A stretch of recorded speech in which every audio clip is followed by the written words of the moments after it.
morning. It's Monday, January 22nd. Thanks for joining us on Up to the Minute on a dreary, rainy Monday, but we're happy to be here and to be on campus. I'm Dr. Amy Tan, Dean of HCC's English and Communications, and today I'm joined by Dr. Nicholas Cox, the History Department Chair. Good morning, Nick. Good morning. It's great to see you again. I haven't done one of these since before winter break. Oh, so we're welcome back then to the new semester, bright and shiny. How was your break? It was a great break, and I know everybody wants to know how to find us on social media and on TV. That's right, Dean Tan. We are live on the Houston Community College District Facebook page, not HCC, but district page, Houston Community College District Facebook page, and on YouTube. We're also on X, LinkedIn, and on HCCTV at noon, 5, and 10 p.m. Monday through Friday. That's right. Today, for Mental Health Monday, we'll be learning about resources for veterans, and Dr. Cox will be interviewing Dr. Crowley, and I think she's having some trouble getting on, so we will say hello to her in just a minute. But first, we will visit with Matt Adams, Walter Matt Adams. He's our program coordinator for HCC Electrical Technology Program, Architectural Design, and Construction COE. We are so excited to talk about smart building and the fact that HCC is planning its first associate degree in that field. So we're very happy to welcome Matt Adams. Thanks, Amy. Nice to be here today, especially considering it's cold and wet. It's cold and wet, but we're nice and dry inside thanks to our smart buildings, right? I know. Well, as we wrap up the 130th anniversary of the Chicago's World Fair, where Tesla introduced electricity to the world, can you remind us of that great story before we get ready where we are today? Oh, yeah, no, I mean, it's interesting to think about, trades. I mean, when did somebody invent something mechanical like a table or something like thousand years ago? But like electricity, we're only under 30 years old. And so back then, they don't have World's Fairs anymore, which I miss. I got to go to one, but that would be when everybody would showcase their new technology. And so that was the year that Westinghouse and Nikola Tesla came out and said, hey, we've got electricity lights and show the world, and it's cheap and it's better and it's awesome. And so it was really interesting. In fact, one of my favorite pictures from that is when the lights got dark at night, and then all of a sudden they kick on all these lights at the Chicago World Fair, and it's gorgeous. So very interesting. And it's interesting to see how much we've evolved since then, and how we use electricity in so many different ways. Well, and we just take it for granted. I mean, even today, I got into my office and I guess there was a power outage. And so I was having some trouble getting the monitor to work properly. And, there's like this frustration, right? What's going on? It's the end of the world. I can't get my monitor to work.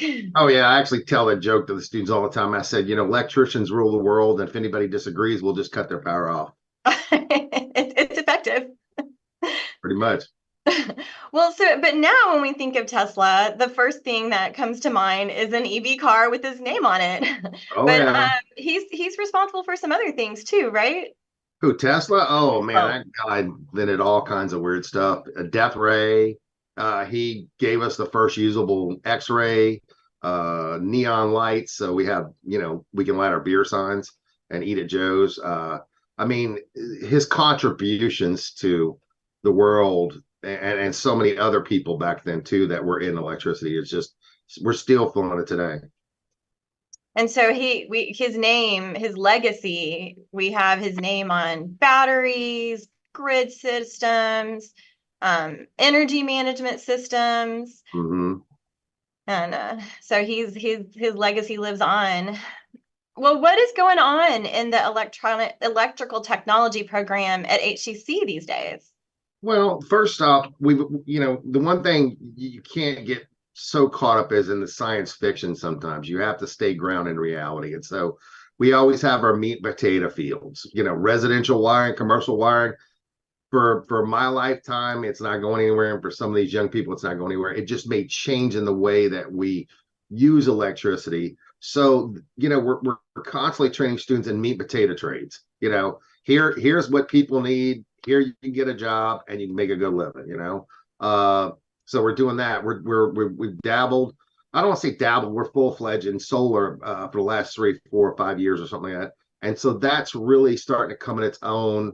HCC starting to be understood as a powerhouse in training entry-level installers and technicians and some of these young people that and sometimes not so young, because the judge is 89. He's been on here before, and I mean he's no 79. Excuse me, I'm trying to, but he's 79 years young, and he's changing the world too in solar. So, but then we one of the things as program coordinators is trying to figure out where you take a program, and there's always the past, the present, the future. Let's look at where we've been, let's look at where we are, and let's look at where we're going. And so in our degree plans and certificates, we have enough of that throughout, because we have to look at where we're going as a field too. So we have classes representative of that, class on smart home, a class on what's called structured cabling, which is coaxial, Ethernet, and fiber optics installation, and then some automation, and then of course where we're going with the smart building technology degree plan too. So you're talking a little bit about what the strong programming that you have always offered, and now you're also being innovative and thinking about what the work of tomorrow looks like. Can you talk a little bit about the programming that you have going on, thinking about what's next? Okay, so part of that is in electrical, we're already doing that, and then smart building is doing that too. Is we're looking at what are the technologies, because let's be honest, they come up with technology all the time, and some of it never goes anywhere. I mean, you can look at the mini disc player and the Betamax, and that's like dated. That's so sad when I date myself. But some of those technologies never went anywhere. So even though they come up with something, is it going to get legs and start moving? So that's what we're trying to do, is look at what's coming into the market, what's established in the market, and make the students aware of, hey, these are pathways, these are aspects. And even though maybe it's an insignificant thing of the overall degree plan, this is a place to go work. Absolutely. And students can get a great paying job. Mm-hmm. They're not necessarily going to have a lot of debt. We have a lot of grants to help our students, right? Yeah, I see that zero. Matt, zero debt. Zero debt. None of our students get student loan debt. They get great jobs though when they graduate. And we're really thinking about taking it to the next level, and what does it look like in the 21st century? And I am really excited about the things that are happening in the smart building technology and the fall 2024 launch of an AAS degree. As long as Sachs will hurry up and just say yes, it's like waiting for paint to dry.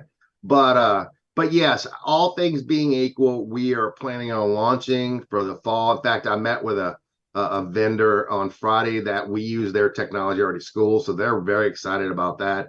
Of course, I've talked with your husband, and I'm hoping he'll come teach. But but the thing about it is I've seen so much next level stuff that it's I just can't. It's hard to even explain it, because it almost seems like it's out of science fiction.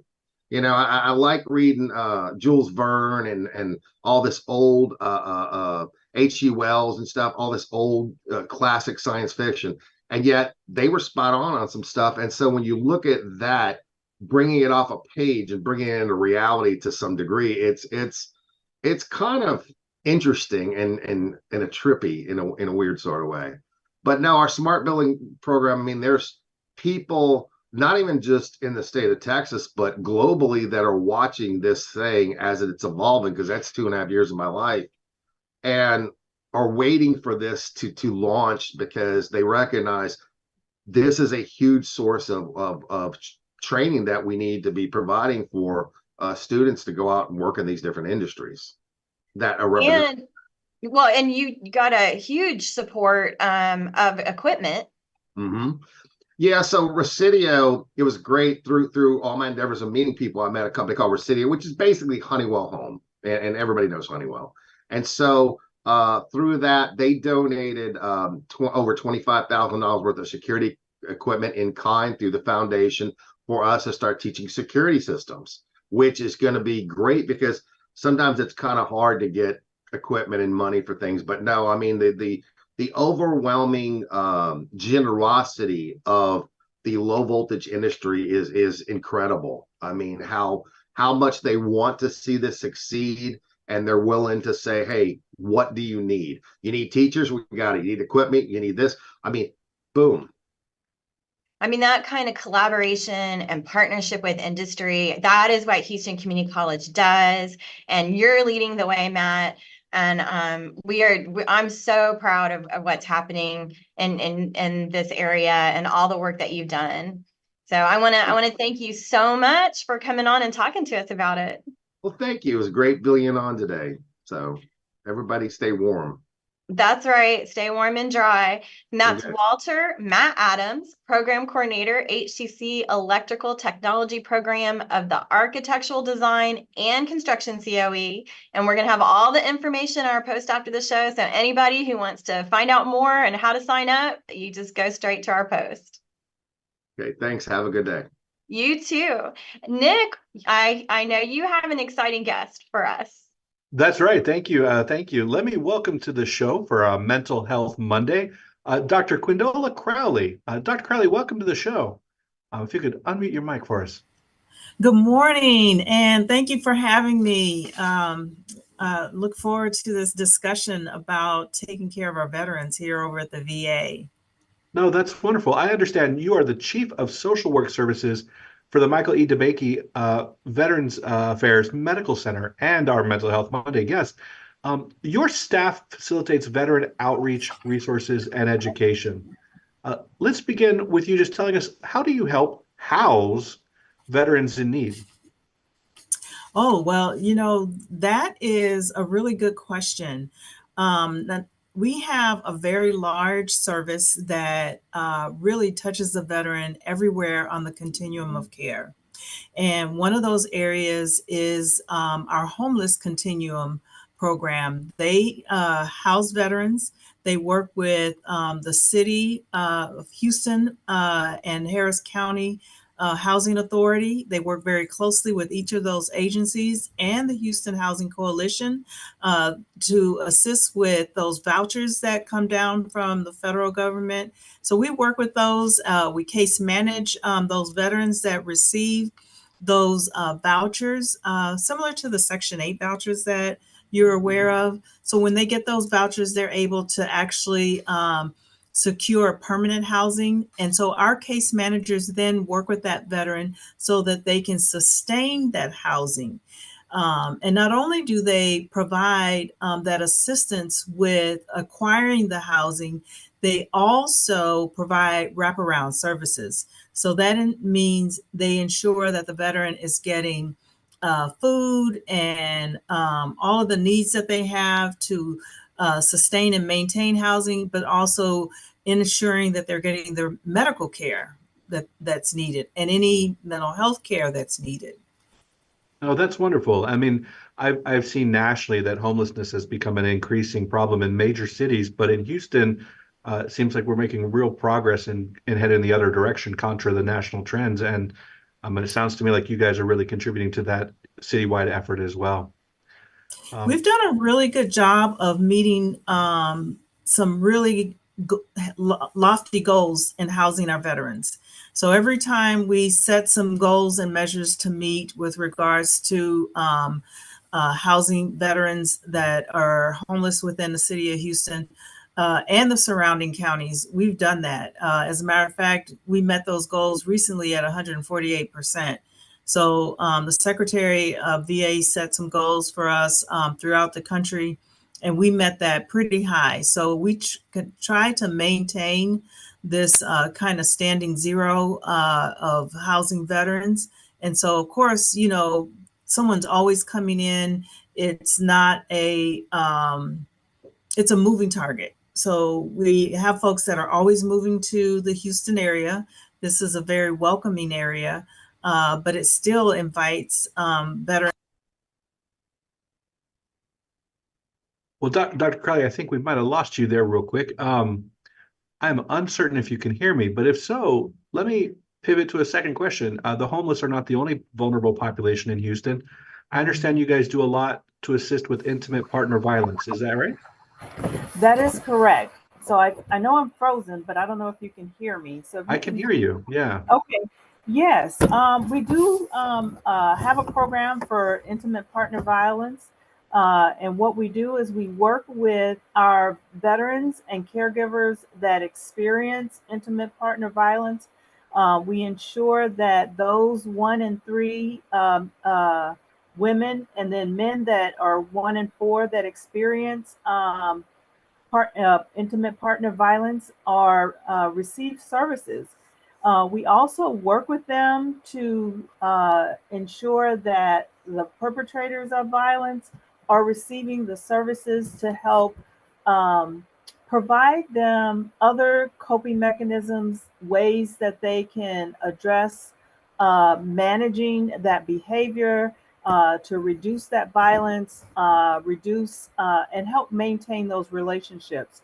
Um, we do see that those rates are actually higher within the LGBT population. So the VA is very keenly aware of that. And so they work very closely with that population of veterans as well.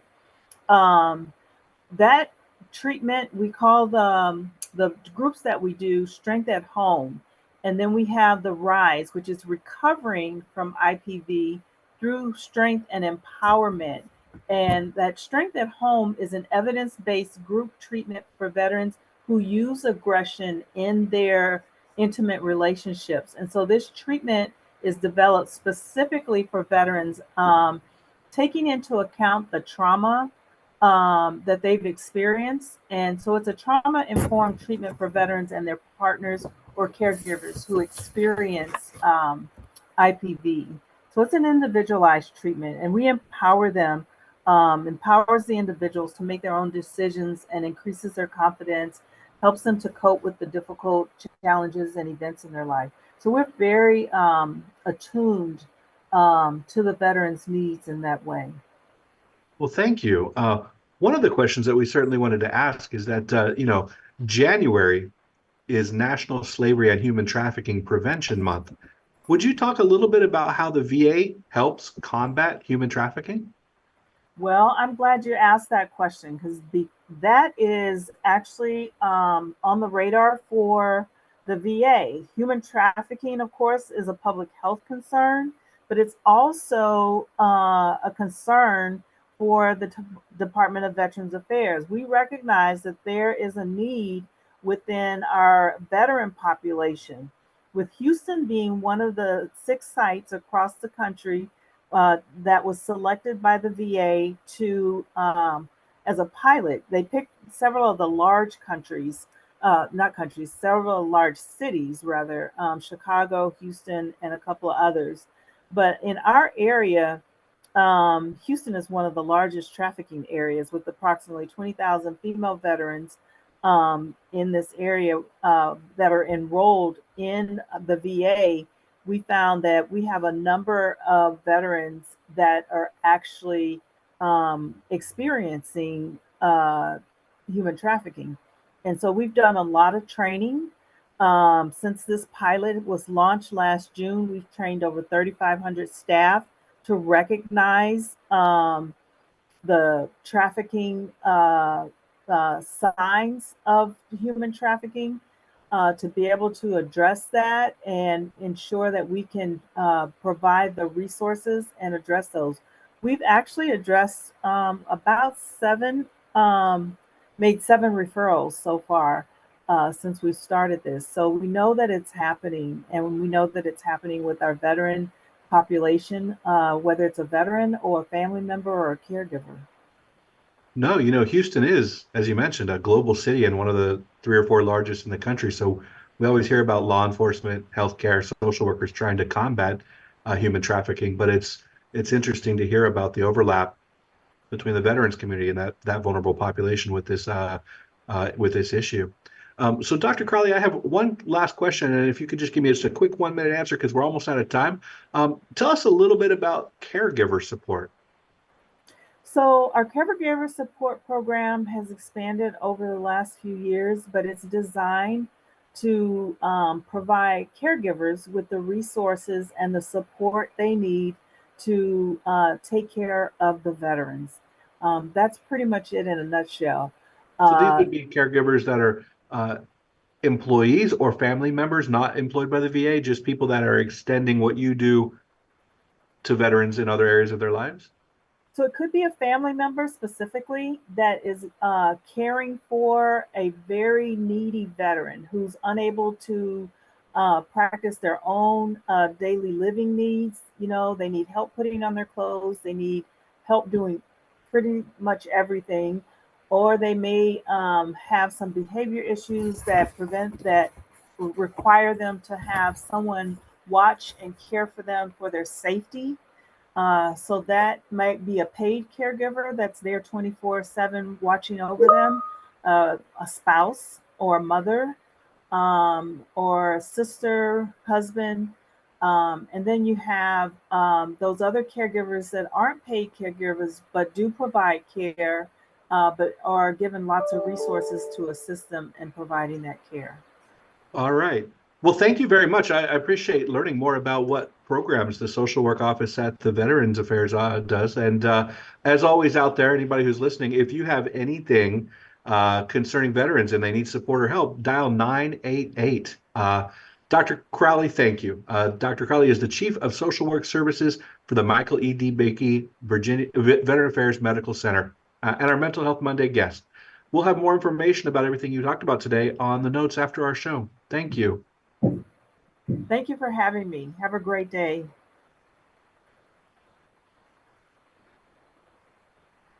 Amy, I think we have some announcements. Sorry, I was muted. No. We do have some announcements. Thank you for that. And thank you to our Mental Health Monday guest as well.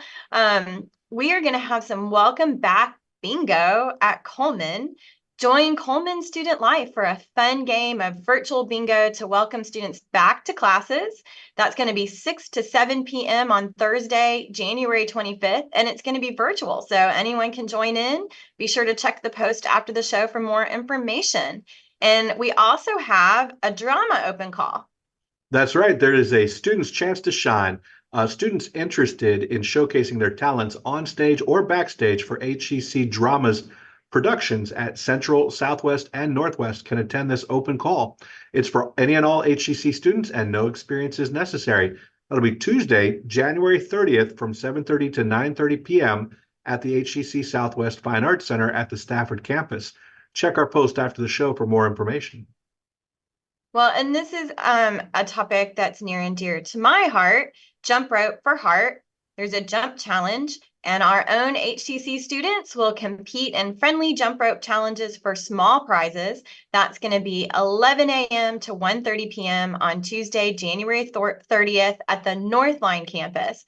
Check out the post after the show for more info. Dean Tan, were you a jump rope kid when you were young? Were you one of those girls on the blacktop Well, with the jump rope every day? we used to do, yeah, we did jump rope, and then we also did hoops for heart. And I don't know if everybody knows, but I am a heart patient, so I have a soft spot for the American Heart Association. Well, we also have vocal and piano selections, Locasio, Clay, and Fenton. This is a vocal and piano recital by Adam Vincent Clay and Joe Locasio, also featuring HCC vocal professor Francis Fenton. They'll be singing some of Joe Locasio's works, as well as the world premiere of Clay's Rhapsody, written specifically for Fenton. That is Friday, February 9th, 7:30 p.m. at the Southwest Fine Arts Center, again at the Stafford campus. Free registration is not necessary. Everyone is welcome. Check out our post after the show for more information. And we have a central exhibition, front of house, back of house. This two-person art exhibition is a nod to the food service industry and the division between the front of a house, an inviting area welcoming guests, and the back of the house, a chaotic space where the sausage is made. This will be ongoing through April 5th at HCC Central Fine Arts Gallery. Artist reception will be at 6 p.m. on Thursday, March 28th. This is free. Registration is not necessary. Everyone is welcome. Check the post after the show for more info. And Nick, I know this is something that you've been deeply invested in, and that is our spring classes beginning, and yet you can still register. That's right. I'm working to make sure that my department schedule has classes for anybody who needs them everywhere we can, anytime we can. Spring began. Spring semester started last Tuesday, or last Wednesday, I guess, after the freeze. But there are second start and 8-week sessions, and some programs may have other sessions beyond that. We offer classes online anytime, or online on a schedule if you want virtual meetings. We have classes in person, we have in-person labs, and we have hybrid classes that mix a little of the in-person and online as well. To learn more about HCC programs, start dates, and options to cover your costs, go to hccs.edu/apply. Well, Dr. Cox, thanks for joining me today and welcoming back to the first full week of classes. I'm ready. I'm ready to be back. Well, I appreciate you, and thanks for being here. Don't forget to join us tomorrow. Coming up, we continue our Presidential Welcome Week with Dr. Jerome Drain of the HCC Online College.